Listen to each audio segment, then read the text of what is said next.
Chers membres d'Église et chers amis, bonjour. Dans sa première lettre, Jean chapitre 3 au verset 17 et 18 nous dit « Si quelqu'un possède les ressources du monde et qu'il voit son frère dans le besoin et qu'il lui ferme son cœur, comment l'amour de Dieu demeure-t-il en lui?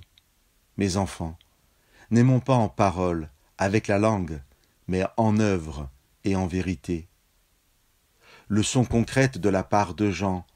Leçon pleinement comprise si nous entendons aussi le verset qui précède. À ceci nous connaissons l'amour, c'est que Jésus s'est défait de sa vie pour nous, nous aussi nous devons nous défaire de notre vie pour les frères. La Bible nous dit que Dieu nous a aimés le premier, mais que nous devons, après avoir découvert cet amour, après que Dieu ait déposé son amour dans nos cœurs transformés, la Bible nous dit que nous devons aussi aimer son frère en œuvre et en vérité. La traduction que je vous ai lue dit qu'il ne faut pas fermer son cœur à celui qui est dans le besoin. Littéralement, Jean dit qu'il ne faut pas fermer ses entrailles. La traduction de la Tob écrit qu'il ne faut pas se fermer à toute compassion.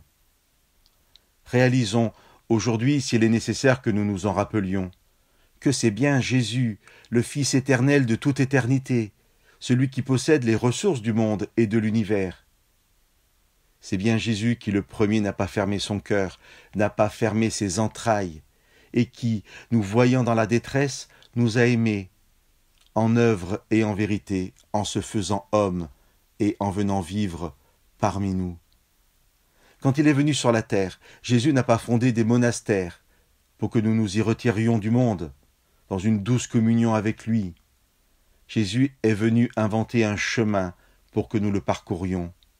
Sur ce chemin, Jésus nous invite à partager la bonne nouvelle du salut avec ceux que nous y rencontrerons. Mais avant tout, il nous invite à aimer, en action et en vérité, chacun de ceux que nous allons y croiser. Que Dieu vous bénisse.